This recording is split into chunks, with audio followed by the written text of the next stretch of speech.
Bonjour à tous, bienvenue sur notre chaîne Apprendre à manger pour mieux vivre. Je m'appelle Bintou Chersek, je suis diététicienne nutritionniste. Bonjour à tous, moi c'est Gladys Vivien, je suis diététicienne nutritionniste. Aujourd'hui, on va parler hydratation. L'hydratation, c'est l'eau, c'est boire de l'eau et on en entend tout le temps parler parce que l'eau est absolument essentielle. La preuve, sans eau du tout, on ne tient pas plus de 2-3 jours, peut-être maximum 4. Le corps meurt tout simplement parce que l'eau intervient dans toutes les fonctions, on va dire, physiologiques. Déjà, parlons du fait que l'eau nous aide le fait de boire de l'eau, ça nous aide à réguler la température de notre corps, ça nous aide à utiliser les nutriments qu'on consomme. Donc, sans l'eau, on pourrait manger tout ce qu'il faut, mais il n'y aurait rien pour transporter ces nutriments-là vers les organes qui en ont besoin. L'eau est également extrêmement importante pour nous débarrasser des déchets, des toxines quand même, métaboliques. Et puis, comme je disais, dans toutes les réactions. Ah, et sans oublier la digestion. Alors, combien de personnes ont des problèmes digestifs, des troubles digestifs, notamment de la constipation, parce que tout simplement, elles ne consomment pas suffisamment d'eau. Donc, on ne peut pas se le dire assez, on ne peut pas souligner assez, boire suffisamment d'eau est extrêmement important.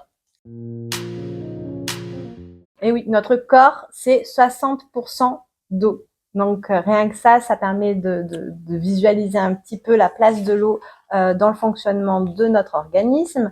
Et puis, ce que je peux voir, c'est que il y a beaucoup de personnes qui ne boivent pas assez, des chameaux. Et du coup, en fait, ils s'habituent à la sensation de soif. Ils ne la perçoivent même plus comme si il y avait une non-écoute de cette sensation. Le message positif, c'est que ça se rééduque assez vite et on réapprend à reconnaître cette sensation assez facilement. Mais par contre, bien entendu, ça demande des petits efforts. Donc, le meilleur moyen de s'hydrater, c'est de boire régulièrement, plutôt en dehors des repas, c'est conseillé parce que sinon ça augmente trop le volume du bol alimentaire et ça peut même gêner un petit peu à la digestion. Et vraiment de fragmenter. Les repères, c'est 10 verres d'eau par jour, donc ça, ce sont des repères, et plutôt fragmenter du réveil au coucher, en diminuant peut-être un petit peu le soir pour pas être gêné dans son sommeil par un besoin d'uriner. Mais c'est le meilleur moyen pour bien s'hydrater. Car il ne faut pas oublier que notre corps a une capacité maximale d'absorption de l'eau. Là encore, on peut donner des chiffres. Pour une femme, ça serait 650 millilitres d'eau dans l'heure. Pour l'homme, 750 millilitres. Donc, ça explique bien que de boire une grande bouteille d'eau d'1,5 litre à 17 heures parce qu'on s'est rendu compte qu'on n'avait pas bu plus de 3 gorgées dans la journée, ça va pas compenser, ça va pas nous permettre d'être suffisamment hydratés. Et d'ailleurs, si vous vous demandez si vous buvez suffisamment ou pas, je pense que c'est important de savoir reconnaître les signes de la déshydratation, le manque d'eau. Premier signe, c'est des urines très concentrées. Donc très jaunes. Ça, c'est clairement que nous ne buvons pas suffisamment d'eau. Une personne qui est bien hydratée a des urines peut-être légèrement jaunâtres, parfois même claires, totalement comme l'eau. Mais ça, c'est un bon indicateur. Deuxième signe, c'est les maux de tête. Alors ça, c'est le signe, voilà, on a très mal à la tête, une sorte de migraine, signe de déshydratation. Ça peut aller jusqu'au vertige même. Et puis aussi la fatigue, c'est une sorte de fatigue musculaire parce que les muscles manquent d'eau, donc ils sont lourds et ils nous pèsent, donc on est fatigué. Ça, c'est déjà des signes assez clairs que nous manquons d'eau. Et comme l'a dit Gladys, il faut il faut boire à intervalles réguliers. Et moi, j'aime bien donner à mes patients, leur proposer un plan hydrique. C'est-à-dire que autant on peut avoir un plan alimentaire, on sait que bon, on va manger le petit déjeuner, le déjeuner, le dîner. Eh bien, on devrait aussi avoir un plan hydrique, surtout si on a tendance à ne pas boire suffisamment d'eau. Donc, savoir que bon, voilà, entre telle heure et telle heure, je vais essayer de boire tant de verres d'eau.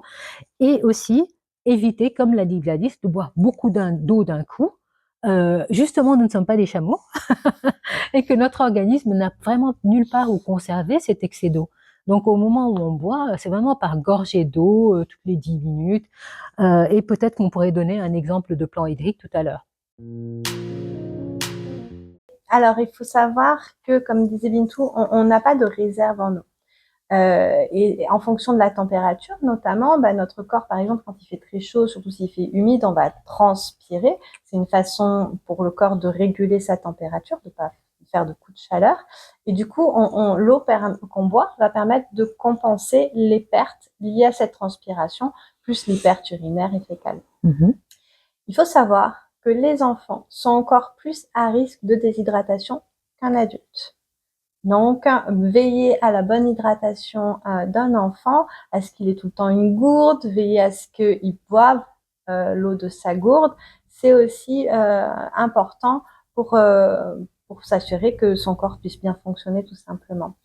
Selon la température extérieure, on peut aussi moins ressentir la soif. Moi, je vois beaucoup de personnes qui ont des facilités à s'hydrater pendant l'été, pendant la période de chaleur, et par contre, qui oublient un petit peu de boire dès qu'il va faire plus frais ou qu'ils vont voyager dans des pays frais, parce que on transpire moins, ils ressentent moins la soif.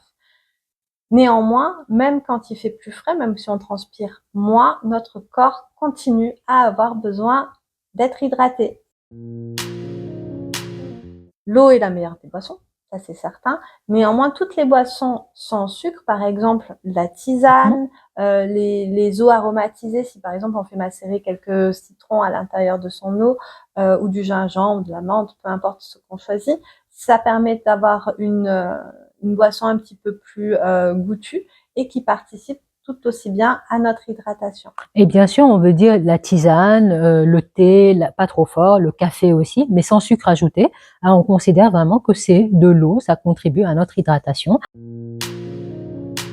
Tout à l'heure, tu as dit qu'on a besoin d'à peu près de 10 verres d'eau par jour. Est-ce qu'on peut traduire ça en termes de litres d'eau par jour? En général, c'est en moyenne 1,5 litre par jour. Ce sont des repères.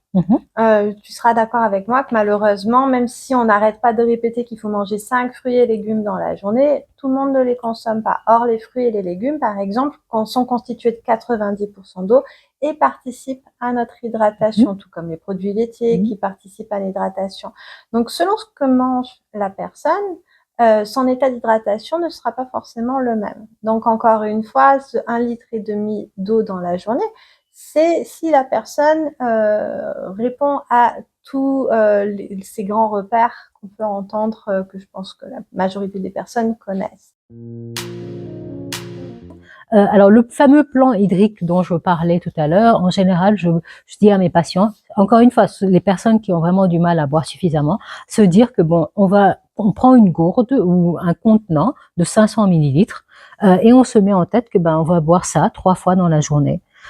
Et le premier 500 millilitres, bien, faut le terminer dans la matinée, on va dire entre le réveil et midi, par gorgée, voilà. Et deuxième 500 millilitres entre midi, on va dire 16h ou 17h, et le troisième entre 17h et le coucher. Et ça, c'est un exemple de plan hydrique, mais ça peut être un autre plan qui vous convient à vous, mais qui vous permet de vous hydrater suffisamment et à intervalles réguliers tout au long de la journée. De mettre la gourde ou la bouteille à côté de l'écran d'ordinateur, par exemple. Pour ceux qui ont des montres intelligentes, là, on peut même leur mettre des petits rappels pour pas oublier quand on est plongé dans un dossier, on peut ne pas voir les heures passer, donc ça peut permettre de penser à faire des petites pauses et de voir un petit peu. Voilà, toutes les stratégies sont bonnes. À vous de trouver la vôtre. Je pense que le meilleur repère pour pouvoir s'auto-évaluer sur son état d'hydratation, aussi pour les personnes qui font du sport, car quand on fait du sport, on transpire plus, on a besoin de plus d'eau, c'est la couleur des urines. C'est simple, toujours plus clair qu'une bière ou un jus de pomme. Voilà, je pense que ça parlera à tout le monde. Dès que les urines commencent à être un petit peu plus foncées, il faut boire. On doit boire plus d'eau. Maintenant, on a parlé de l'eau. Il y a des boissons qui contiennent de l'eau, mais qui sont en fait des boissons qui contribuent à nous déshydrater, donc à tirer l'eau en fait des cellules, à déshydrater les cellules.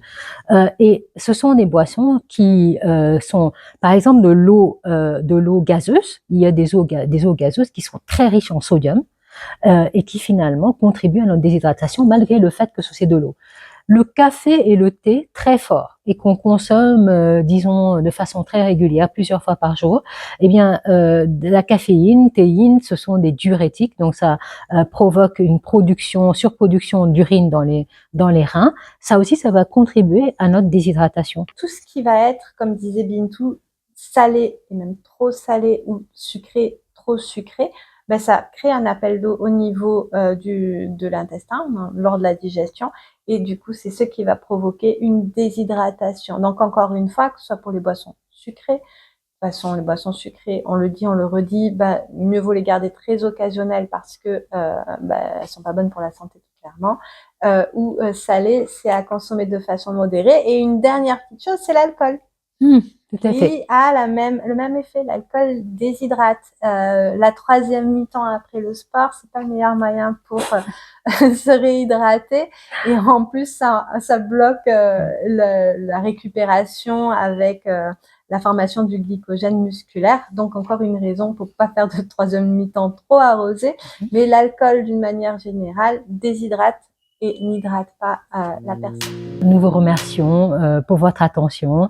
N'oubliez pas de liker la vidéo, de nous laisser des commentaires, de nous poser des questions et surtout, abonnez-vous à notre chaîne et nous vous disons à très bientôt. À bientôt.